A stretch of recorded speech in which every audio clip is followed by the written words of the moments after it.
karakteristik perkembangan peserta didik pada jenjang SMA, terutama pada aspek perkembangan intelektual, pada dasarnya berhubungan dengan konsep-konsep yang dimiliki seseorang. Oleh karenanya, perkembangan kognitif seringkali menjadi sinonim dengan perkembangan intelektual. Proses pembelajaran anak dihadapkan kepada persoalan-persoalan yang menuntut adanya pemecahan. Kegiatan itu mungkin dilakukan anak secara fisik, seperti mengamati penampilan objek yang berupa wujud atau karakteristik dari objek tersebut. Aktivitas dalam belajar tidak hanya menyangkut masalah fisik semata, tetapi yang lebih penting adalah keterlibatan secara mental, yaitu aspek kognitif yang berhubungan dengan fungsi pengetahuan. Fungsi intelektual. Kognitif merupakan suatu tingkah laku yang mengakibatkan orang memperoleh pengetahuan atau yang dibutuhkan untuk menggunakan pengetahuan. Selain itu, kognitif juga dipandang sebagai suatu konsep yang luas dan inklusif yang mengacu kepada kegiatan mental yang terlibat di dalam perolehan, pengolahan, organisasi, dan penggunaan pengetahuan. Proses pertama yang digolongkan mencakup mendeteksi, menafsirkan, mengelompokkan, dan mengingat informasi, mengevaluasi gagasan, menentukan prinsip dan kaidah, menghayal kemungkinan, menghasilkan strategi, dan berfantasi. Bahwa menurut teori Jean Piaget, pada perkembangan kognitif remaja pada tahap operasional formal, yaitu usia 11 tahun ke atas, memiliki karakteristik. Di antaranya adalah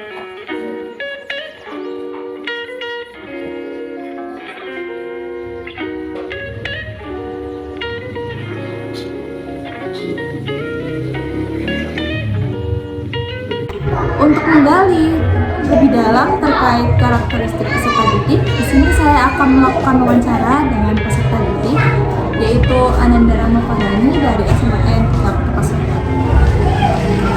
Beberapa pertanyaan tersebut telah saya sesuaikan dengan perkembangan kognitif. Baiklah, untuk pertanyaan pertama, bagaimana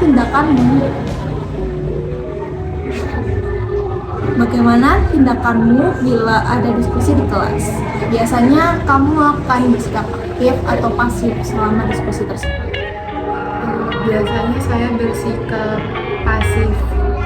Alasannya kenapa? Karena saya merasa malu dalam mengutarakan pendapat dan juga terkadang saya merasa insecure dengan pendapat teman-teman saya. Baik, untuk pertanyaan yang kedua, kenapa kamu merasa kesulitan untuk berpikir kritis?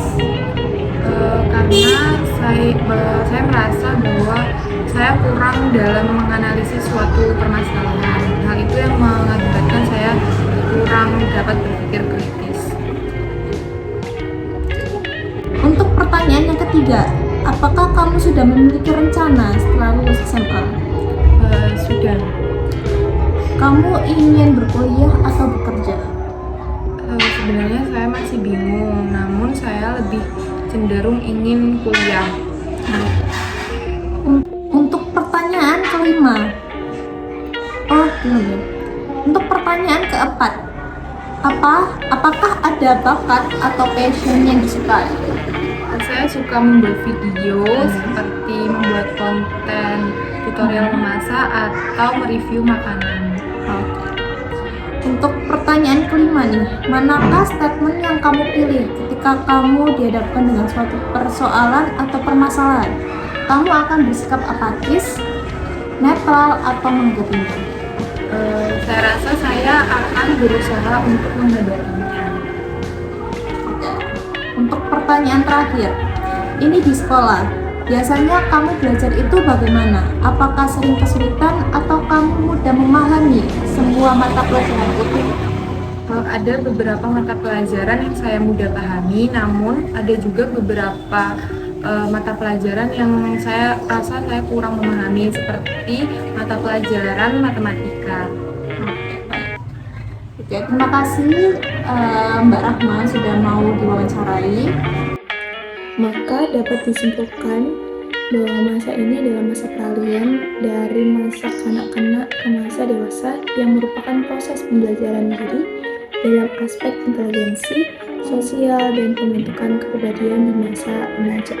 Di masa dewasa nanti, remaja tetap memerlukan pengarahan dan pengawasan dari guru dan orang tua untuk memunculkan kebiasaan-kebiasaan yang baik dan keterampilan-keterampilan baru, namun tetap memberi ruang gerak baginya. Pengawasan yang terlalu ketat bisa berakibat kurangnya inisiatif dan ia tidak akan bisa mengembangkan dirinya. Remaja kerap menolak segala hal yang dianggap baik dan suka mengkritik. Hal ini karena meningkatnya cara berpikir kritis, selalu menanyakan sebab akibat, dan dengan cara menyanggah pendapat orang lain. Namun demikian, ia tetap memerlukan penghormatan dan keselesaian dalam keluarga, dan membutuhkan dukungan emosional dari orang tua beserta guru untuk membantunya mengatasi permasalahan yang dihadapinya sehari-hari.